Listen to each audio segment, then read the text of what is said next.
one left. This is you, one-on-one, Tim. Tim, you got this? Nice and easy. Let's go! You said it couldn't be done! Put my crown on! Fall Guys Ultimate Knockout sold 2 million copies on Steam in its first 2 weeks and went from 100,000 to 1 million followers on Twitter in that same period. That's absolutely insane. No? How about 7 million copies on Steam in its first 3 weeks and becoming the most downloaded PS Plus title? That's some next level if you ask me. Before we get started, full disclosure, I do not own nor have I played Fall Guys myself.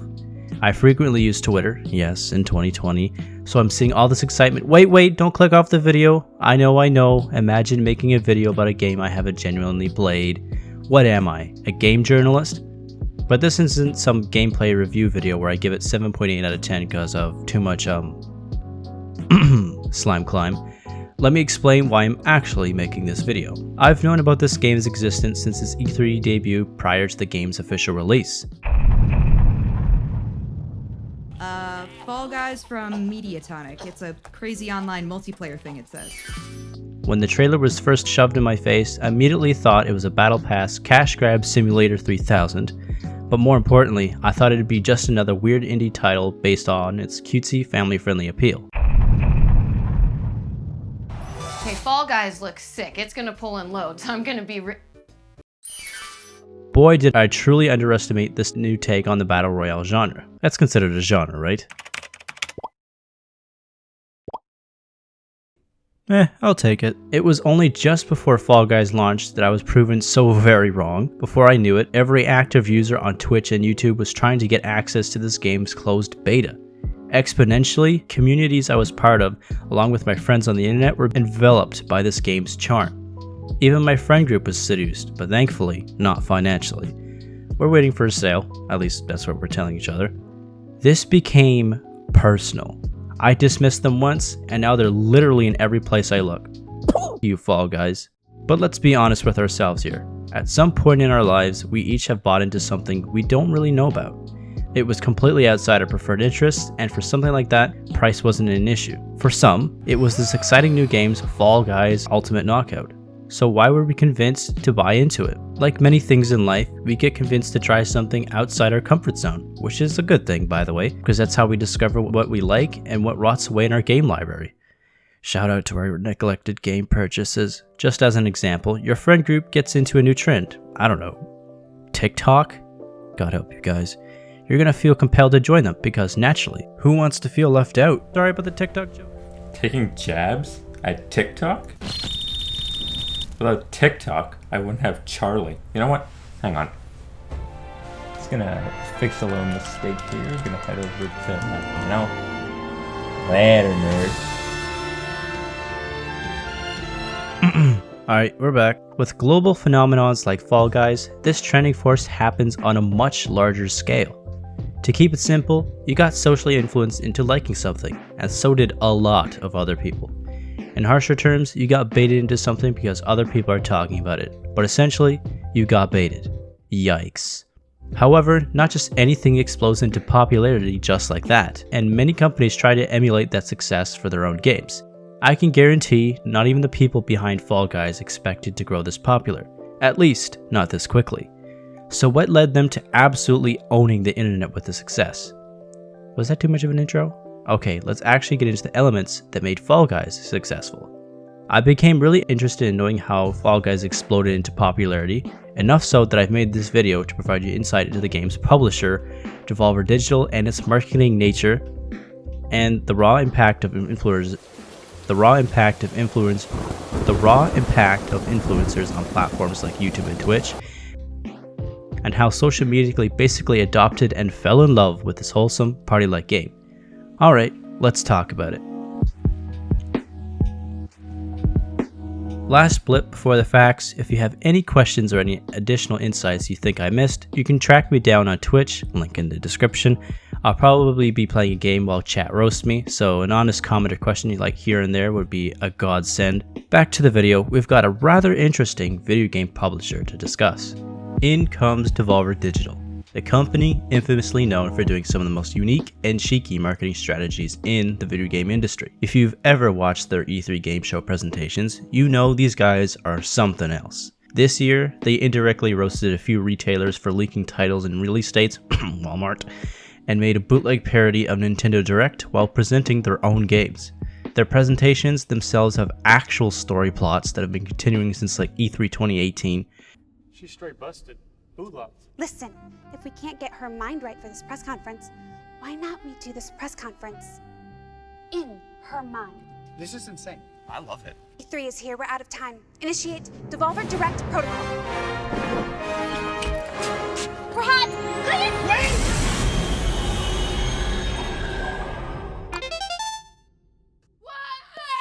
What the is this and where the my adoring audience? Literally nobody asked for this or expected them to be this way, but now we don't want them to stop. This brand image reflecting professionalism while also being in this feral state isn't something just anybody dares to be. I'm pretty sure they gave the login details for the Fall Guys Twitter account to an existentially dread-ridden millennial.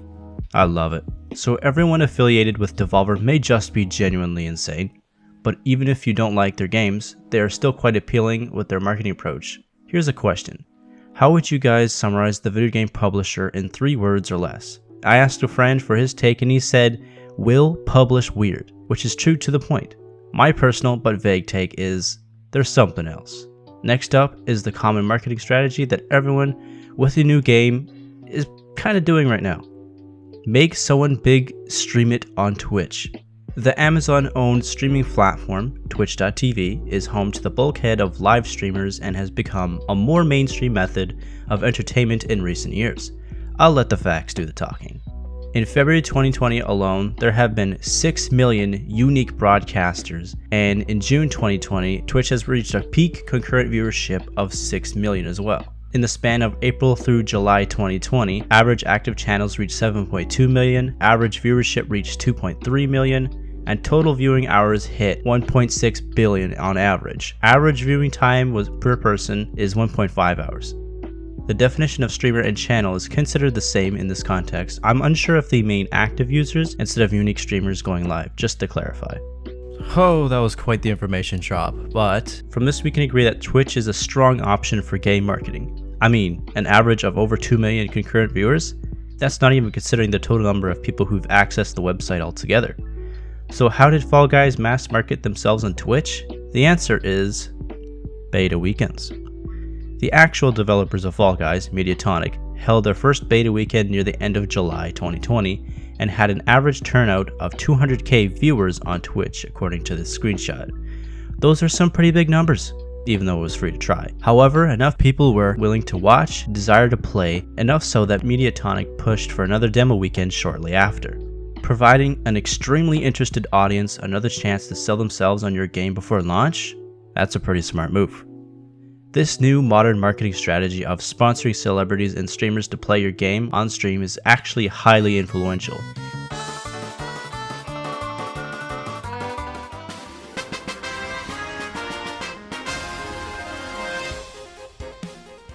However, paid sponsorships aren't always required, at least not for games like Fall Guys. Beta access to the game was distributed via signups on their website, as well as extra codes given out to share with and play with your audience as well.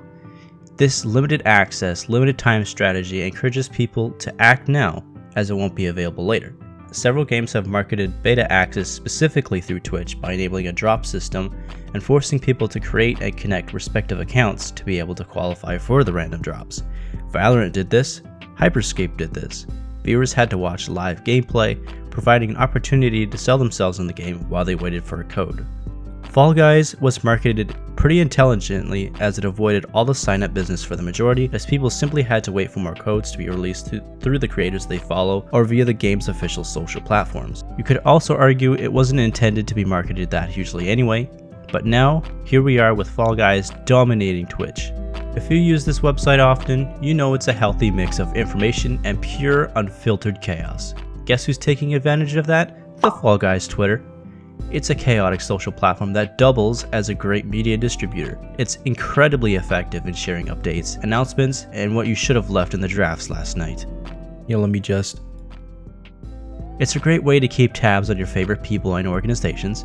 I personally use it to announce videos and any graphic design bits I do, and complain, I guess. And there's this thing where brand accounts start to meme and be hip with the kids. Now, which is a dystopian future that's kind of scaring the crap out of people, myself included. However, Fall Guys seems to bypass that stigma. We allow and accept them to tweet like an actual person, because I'm pretty sure the guidelines are pretty chill if they shove out 50 tweets like this a day. If a company brand account is socially accepted to tweet like a person, you gotta be doing something, right? Right? Influence of social media and third parties. One of the greatest ways to get people to look at your content is to literally get someone famous to play it or be in it. Do you remember the Tim the Tatman clip at the start of this video? For those who are unaware, he's a popular streamer with over 5 million followers on Twitch alone. So why does he stand out in particular in regards to Fall Guys? Well, it's because of this. Dude, stop flopping! This is unbelievable, man! I'm getting grief!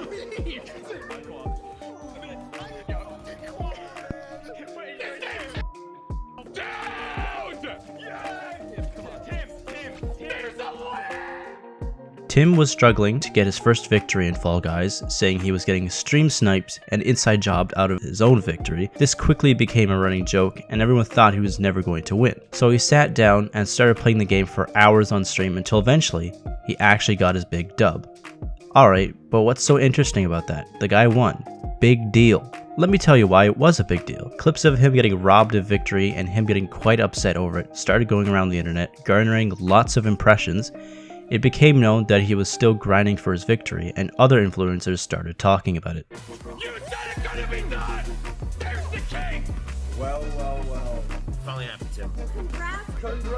Leading up to and after he actually got his first win in Fall Guys, these are the numbers he pulled. He reached, by himself, 350,000 in viewership, 100k likes on related Twitter posts over his long overdue win, and everyone and their mom has been tweeting about this as well. This undoubtedly influenced Fall Guys enough to bolster sales from 2 million to 7 million in its third week on Steam. I think it can be argued that Tim the Tatman gave Fall Guys a second life in the middle of its first one. That's just one influencer out of many keeping the game the trending hit. I think we can see how strong of an influence the internet can have on a game. So what about other publishers? Or just things like crossover content.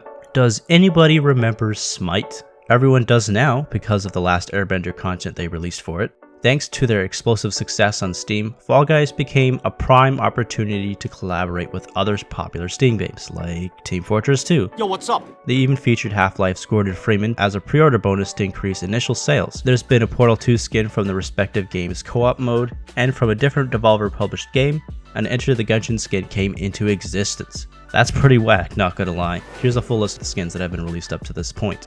So Fall Guys adding such familiar characters, well, mostly Valve characters so far I guess, via promotional skins really opens up Fall Guys to the existing Steam audience who haven't purchased the game yet. So in conclusion, Fall Guys has so much going for it right now. Social media loves them. Digital is the perfect group of social aware weirdos to promote it across the internet. Their successful betas made for an excellent free trial before the game's official release, especially because it was, and currently is, streamed to several 100,000 people. Twitch and YouTube personalities extended the marketing reach of the game to their own audiences, with additional video clips dominating social platforms like Twitter. And lastly, to appeal to audiences of different games, the debut of same publisher's skins and third-party ones from Valve becomes an additional influence on potential buyers. They've got a large reach, many reasons to play, social media doing half the work for them. It's clear to see why they're so successful. Well, that's a Fall Guys video without ever owning or playing the game myself. Is that allowed? I think that's allowed. I promise I'm waiting for a sale, which might be a while, so I might change my mind. I hope this video helped you guys understand why Fall Guys, the ultimate knockout, is dominating the internet. Tell me in the comments how you heard about or what got you into the Fall Guys hype. Or if you simply like how I do things, consider subscribing or jump into my Discord server. We've got a small community that's a little eccentric. I promise we're lovable people. Oh, and you also get stream notifications because everyone loves those. You can mute that if you want. Anyways, thanks for watching. This has been your boy Tobias, and I'll catch you guys later. I'm sorry for the TikTok joke and not uploading. Nice, dude. Thanks for the spray. What? Oh, you saw that? Yep. I can't believe you still have that. Dude, I never changed it. Uncle Dade. Yeah, he's had that spray before I even did a face reveal. So I just memed it so you guys wouldn't think it was me, but it's actually me.